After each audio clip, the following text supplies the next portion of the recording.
Hello, assalamu alaikum, everybody. Hope you're all safe, sound, and healthy. And I'm back. I wanted to give it a bit of a break. I could have, been like the others and talked about the immediate updates of what's going on. But here I'm going to do it more as a sort of a recap to show you all what's been going on. And once again, it looks more like I'll be rambling about the cold and how it's affecting our life more than anything because it is extremely cold, okay? Every day is basically swaying between 5 and 7 degrees. You're lucky if it's 12. Actually, it's unbelievable. Even when they say it's 12, you're freezing, your hands are numb. You can't believe the weather forecast, really. You can't believe the temperature that they're telling you. Even now, the sun is supposed to be out. It is kind of out, but it's so weak, it's the winter sun. And it's kind of even weaker than the winter sun, you can say. So, as I said, our hands are numb. We can literally not feel anything that we're touching. You touch the buttons on the remote, and you don't even know if you're actually pressing them. It's that cold. And in this cold, the Balochistan women are still out in Islamabad, still protesting, despite the fact that people were a bit scared of the repercussions of the Iran Pakistani, dick measuring that just happened. More than dick measuring, but actually, in a way, it was. But more than that, it was more like, boosting oneself and each other in a way, because as you know, at that point, the Revolutionary Guards Corps of Iran, they were, in a fix, in a bind. And our army is most definitely in a pickle because it is right now the most hated institution in Pakistan. And the people are not at all ready to cooperate or listen to the army in any way. And because of that, as I said, every single activity that the army engages upon to me is suspect.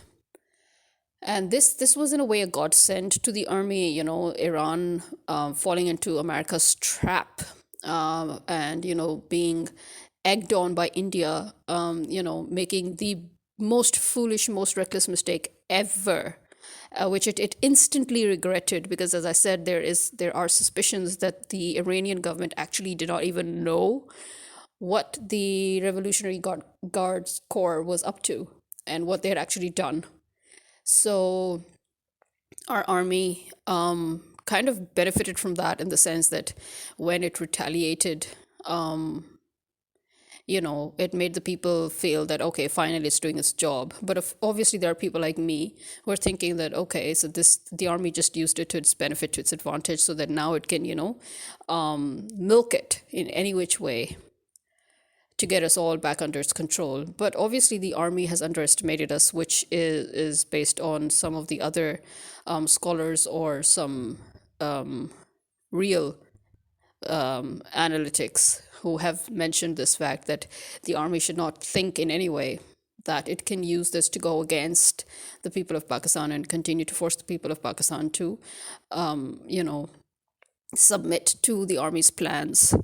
In fact, if anything, the army should realize by this very incident that it fully needs the people to back it up.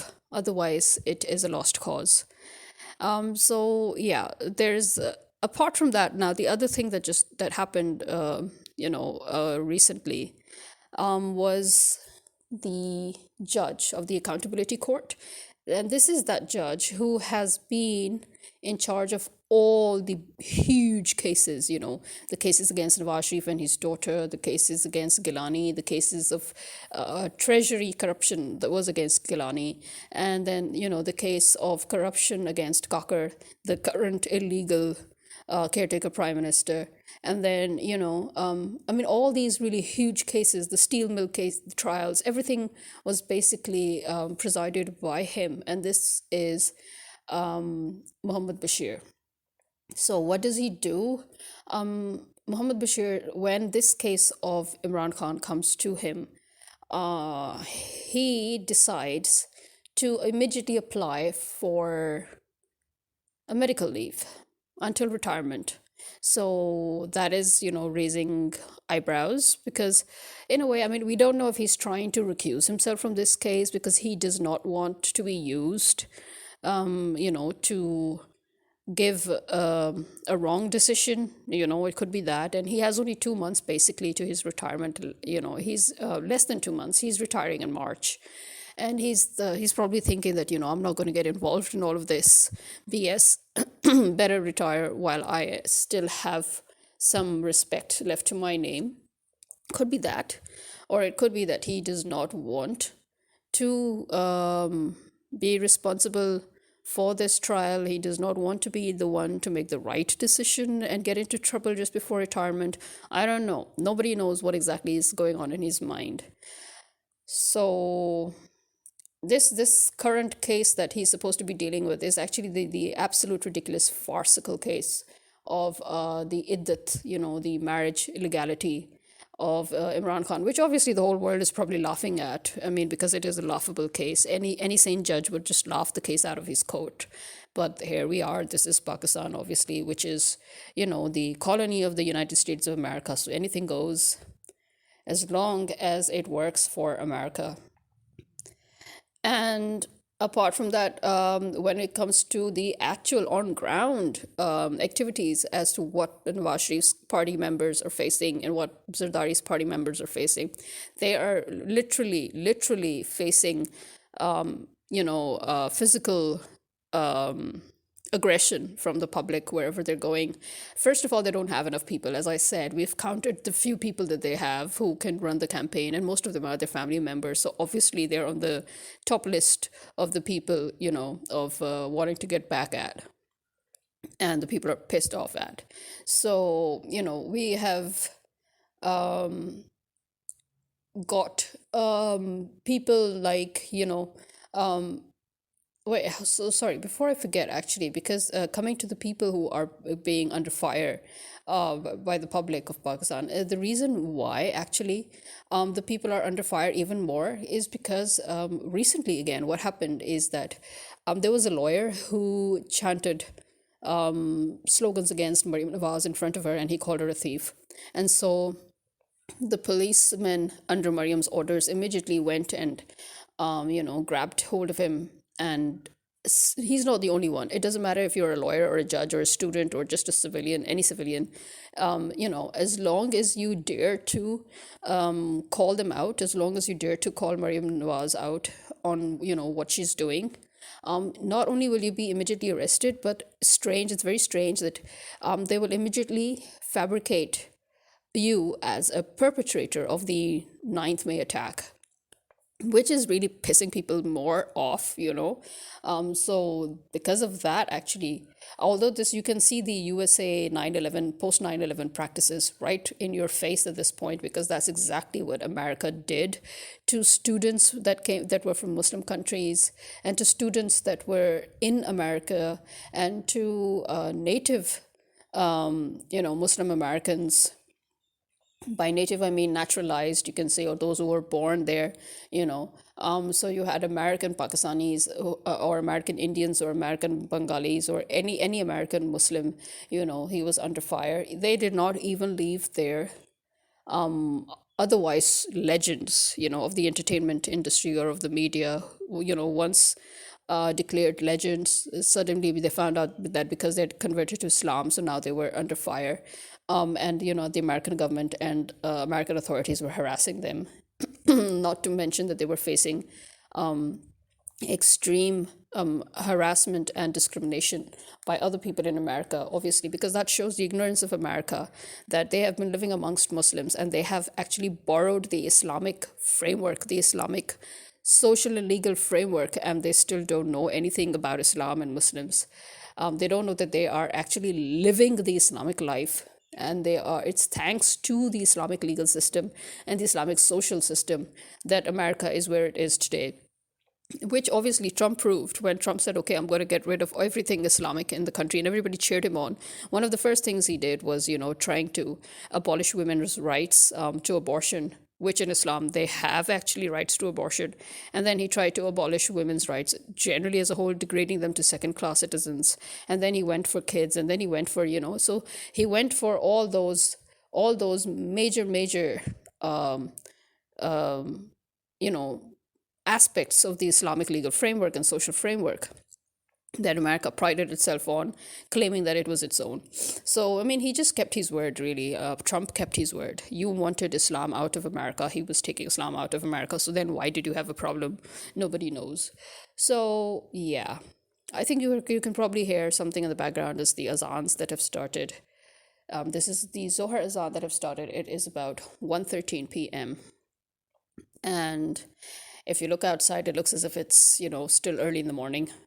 It's better than yesterday. Yesterday was like, really, yesterday you didn't even understand if the day had started or ended. Throughout the day, it was as if it was pre-dawn, or post-dusk, or just, whatever.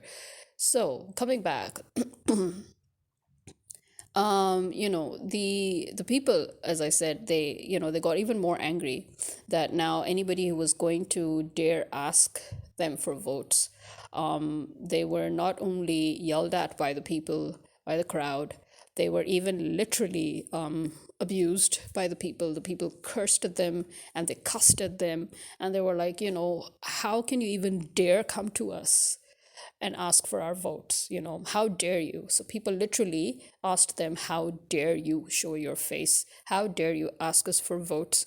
So one of them being Noor Alam, Noor Alam specifically faced a very humiliating experience in his literally fistful worth of a rally where just a handful of people stood there. And they all said that, yeah, you can yap whatever you want, but at the end, we're just voting for Imran Khan. You are the one who betrayed him. And then we had on the other side, we had Shabir Qureshi, because Shabir Qureshi was always an independent candidate. Even in the previous elections, he campaigned as an independent candidate, and then he won. But he had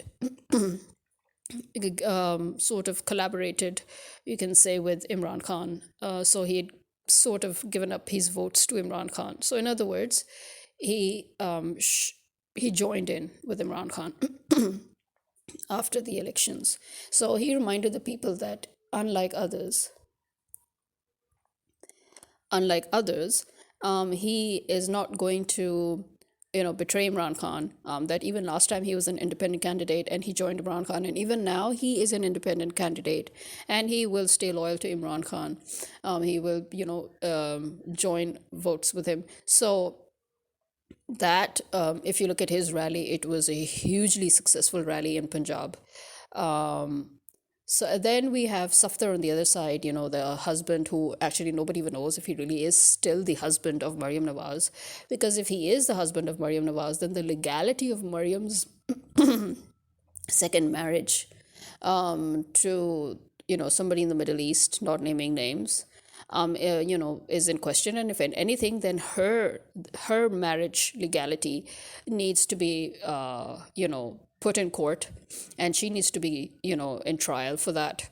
Because if she is divorced with Safdar, then why is she still claiming that he's, that she's not divorced with him?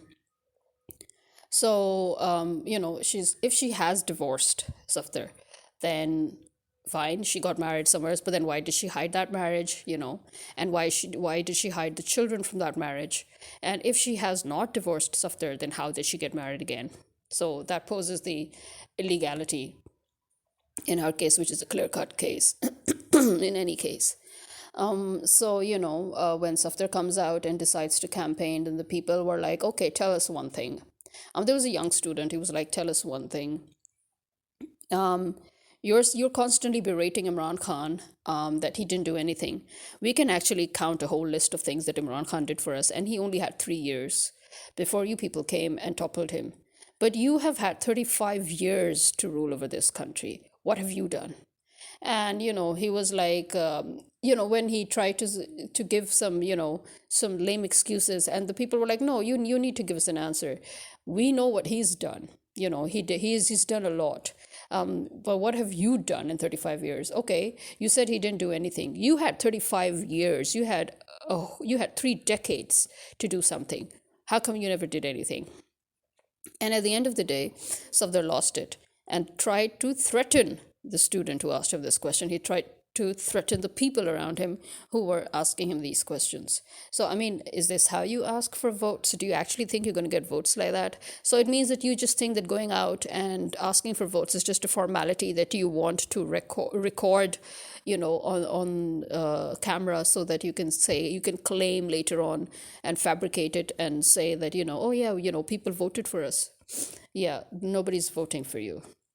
People are literally hitting them, slapping them, throwing shoes at them, grabbing them by their collars and asking them, how the hell can you think that you can come to us like this after what you've done to us and what you're doing to us right now, and ask for our votes?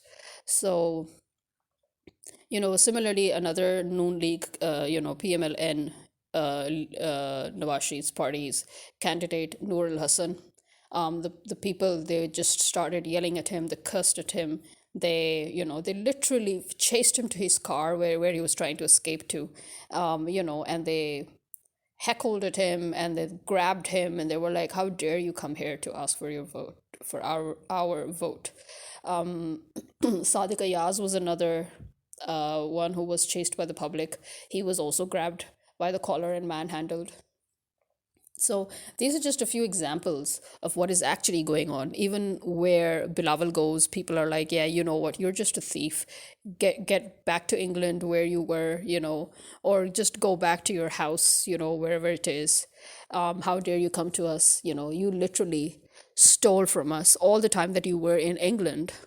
You literally used the treasury, you know, you literally took money from the treasury in order to take care of your expenses in England. And that is, why Gilani had to go to trial, because he was the one in charge of the treasury and he was the one getting out the money for Bilawal Bhutto, who was in England at that time. So here we have it, Then obviously, again, the repentance of the army's pathetic efforts at shutting down the internet. That was on the 20th of January, which was basically 2 days ago on Saturday. And at 7 p.m. was supposed to be PTI's online rally. And so what did the government do? They completely shut down YouTube and they shut down MetaVerse. More pathetic, YouTube and MetaVerse, that is actually allowing governments from all over the world to use them as their political tools to dictate their businesses, to use them to censor people's content. I mean, as I say it again, it's laughable because I don't even promote my YouTube, because actually I'm not a fan of YouTube's, and I only post my my podcasts on my channel just because there are some friends of mine who find it easier to just go through YouTube. And I literally have less than 100 followers, okay?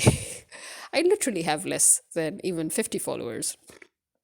And yet, YouTube has been censoring my content, in the sense that it has been pushing it down to invisibility, that people who are even subscribed to my channel, they have not been able to see any of my, new podcast episodes that were uploaded on YouTube. They did not even know that I had posted new stuff up on YouTube. In fact, YouTube even decided to, delete one of my content, one of my episodes, because one of the mainstream media did not like the fact that I pointed out that their news was fabrication on social media. So they decided to, complain to YouTube, citing that I was going against, Pakistani government, whatever. So basically, YouTube makes sure that my videos do not have visibility. So it is doing it with other people, but other people actually are not that affected, even though they claim they are, but they're not that affected because they have already about 100,000, a million followers, stuff like that. They have thousands of followers, in other words, but I don't even have 100. So to me, obviously, the effect is this, that the people who I know personally are the ones who are subscribed. Some of them, at least, I know personally, who are subscribed to my channel. And then I just ask them, I'm like, do you even know that I am still posting stuff? And they're like, no, we didn't know that because we couldn't see anything. So there is that. I think it's very, very pathetic. I think YouTube and Metaverse have, Metaverse has always been, disreputable, for being, for always allowing first the American government and then other governments to use it for their political agenda, to dictate its business, to use it to censor people's content, to use it to surveil, you know, people. That is how America created a lot of, terrorists after the 9/11 thing, in order to, subjugate people and countries and to harass people, even within America. It's through Facebook, really, because Facebook was not private. It was allowing its content to be seen by the government and to be manipulated. And the details of the people were open, there was no privacy. There still is no privacy on Facebook. People need to realize that. And now, that wasn't enough, but YouTube decides to follow suit. I mean, seriously, what happened to you being the biggest social media platform for people to share any and every content? What happened to freedom of people on social media? What happened to the fact that it is illegal for any government to poke and prod within any social media platform? What happened to privacy of users in social media platforms? So I mean, it's pathetic of the governments to use social media for their political agendas and to harass people, and to censor content. But I think it's even more pathetic of YouTube and Metaverse, who have generated billions in amount, because of these users, and the fact that they are, turning around and, giving up the privacy of their users, and handing over all their details to the governments, and working with the governments to censor content. I think that is even more pathetic and desperate, of YouTube and Metaverse, and I think it is absolutely ridiculous. It's pathetic. It's beyond pathetic. So yeah, so to allow, the government to shut down YouTube, which is, the largest broadcasting platform on the social media, just so that people should not be able to see the PTI rally. And once again, it backfired. Why? Again, people like me who did not even know that there was a rally, as soon as the internet shut down, I mean, in my case, the internet didn't shut down. Those again who have PTCL, their whole internet was shut down. Those who have other, other ISPs who are not exactly, under the Pakistani government, they had their apps shut down. So they had, YouTube shut down, and they had Metaverse shut down. And, and then everybody was like, okay, so what's going on? Why is the government tampering with everything? Oh, okay, everybody automatically realized there must be something PTI going on.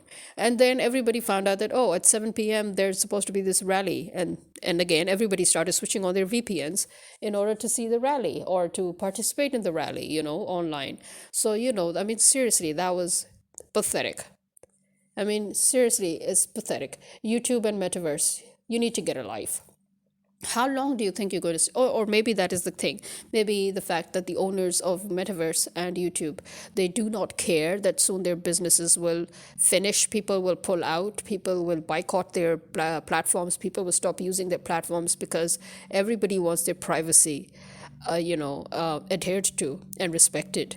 Nobody will allow that their details be, shared with anybody or any government of any part of the world.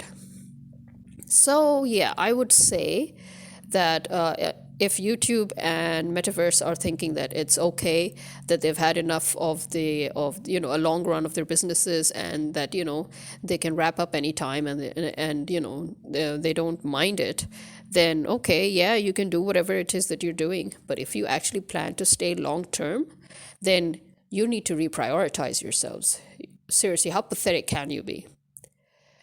Well, this is me now, ready to wrap up.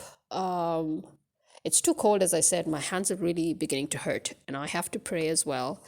And as you can see, the minute I start talking, that is when my throat begins to act up. That's when my sinuses begin to act up, because the cold, that has stuck to us since, last month, is just not going away. If anything, it keeps looking for ways to come back, especially when I start talking. So talking for me has become It's not something that I enjoy doing in any case, but whenever I'm trying to record my podcast, then seriously, it just makes things worse. So, hope everybody is fine. Hope everybody stays fine. Do not forget that our governments are responsible for what is going on in the world today. That our governments actually want to wage war at our expense. That Palestine needs a ceasefire, and the illegal state of Israel needs to be put a stop to. Kashmir also needs respite. So understand that soon we will be once again pushed back into the age of darkness. I mean, those of us in Pakistan already are being pushed back to the age of darkness, but in America, in Europe, you too are going to be very quickly pushed into that age of darkness where you will have nothing and no one. Why? Because our governments are stealing from us and they're stealing resources from us. Why? To prepare for war, which is not going to help anybody. But there you have it. Greed of man knows no bounds. This is me signing out. Khuda Hafiz.